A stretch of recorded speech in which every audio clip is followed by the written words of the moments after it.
Excuse me, ये किस किस्म के काबिल एतराज़ पोज में खड़ी हैं आप? दादी आप पोज को छोड़ें, पीपी करते हुए इतना सख्त दर्द हो रहा है, इतनी जलन हो रही है। एक तो मैंने पीपी पूपों से बड़ी तंग आ गई। ये क्या होता है पीपी? अंग्रेज चले गए और अपने पीपे इधर ही छोड़ गए। सीधी तरह बात करके मुझे पेशाब में तकलीफ हो रही है। दादी यार अब टर्मिनोलॉजी में तो ना पड़े ना, मैं इतनी तकलीफ में हूँ, आपको इन बातों की पड़ी है। अच्छा अच्छा बता क्या मसला हो गया है?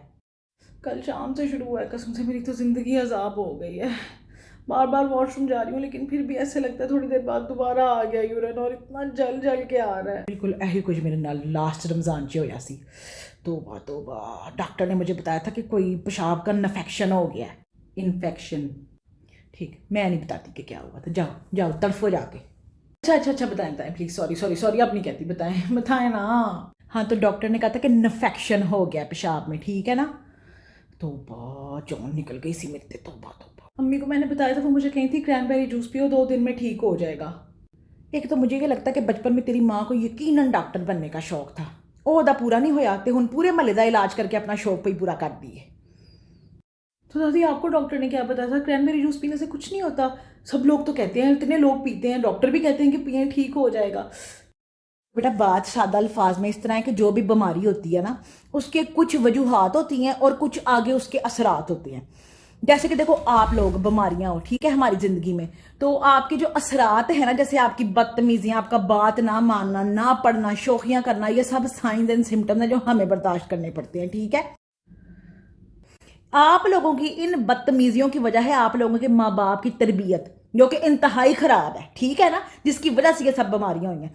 अब मैं तुम लोगों को रोज कुटूं और तुम लोगों को कहूं कि भाई ये ठीक हो जाए बीमारियां, तो वक्ती तौर पर तो तुम लोग ठीक हो जाओगे, लेकिन जब तक तुम लोगों की तरबियत जिन्होंने की है, जब तक वो नहीं ठीक होंगे ना, तुम लोगों की हरकतें नहीं बदलनी। समझ में आई है?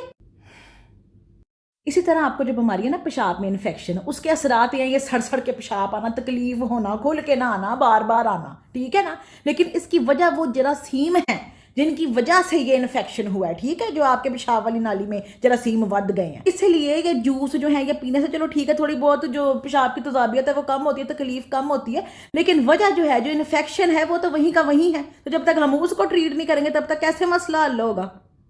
ओह, यानी कि symptomatic relief in other words देता है, ठीक है। ये पिछली बारी मुझे भी रमज़ान में होता ना, डॉक्टर ने मुझे कहा था कि रमज़ान में हम पानी घट पीते हैं, इसलिए ये सारा कुछ होता है कि जो है ना खुल के पेशाब नहीं आता, और पेशाब की नालियों में से ऐसे पानी वो गुजरता नहीं है ना ज़्यादा, जो फ्लश आउट उसने कहा था नहीं होता, तो इस वजह से जो है ना वो बैक्टीरिया पूरा फ्लश आउट नहीं होता, तो उसकी ग्रोथ हो जाती है। तुम लोगों को मैंने कितनी दफ़ा कहा है कि ना अफ्तारी में यूं यूं फटाफट 2 गिलास पी के आप फिर जाया करो, आराम आराम से पीते रहा करो रात को सोने टाइम तक पानी।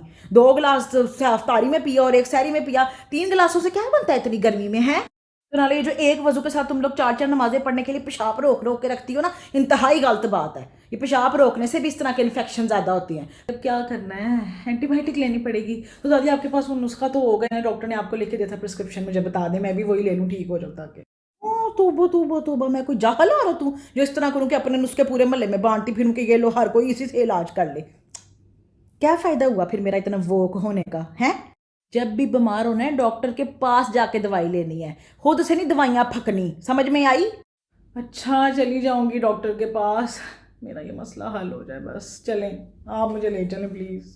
मैं नमाज़ पढ़ूँ तब तक तू कपड़े चेंज कर, चल फिर डॉक्टर के पास चलते हैं, मैं तुझे लेके चलती हूँ, चल मैं सबके जाऊँ।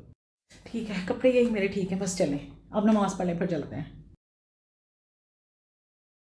जी ऑलमोस्ट सब चीज़ों के बारे में आपने ऑलरेडी इनको गाइड कर दिया और काफ़ी ठीक गाइड किया है ये। हाँ लेकिन एक चीज़ इंपॉर्टेंट है कि जब भी आपने क्लीन करना है तो हमेशा आगे से पीछे की तरफ क्लीन करें, यानी वॉशरूम जाने के बाद जब भी आपने अपने आप को धोना है तो पहले आगे से अपने आप को धोएं, फिर पीछे से धोएं। हाँ ये बात एक मुझे याद नहीं रही, कितनी दफ़ा तुम लोगों को बचपन से मैंने समझा रही हूँ कि पहले आगे से वॉश करते हैं फिर पीछे से। अब देखें घर हो तो पहले हम सामने वाला सेन साफ करेंगे ना, ये नहीं कि पीछे वाले सेन का गंद ला के आगे भी लिम्ब लें।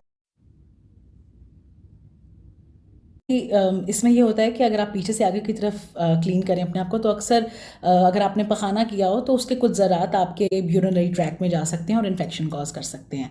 तो आपने हमेशा आगे से पीछे की तरफ साफ़ करना है, और अगर शादीशुदा हो तो हमेशा इंटरकोर्स के बाद अपने शौहर से मिलने के बाद ज़रूर यूरिन एक दफ़ा पास करें और अपने आप को अच्छी तरह क्लीन करें।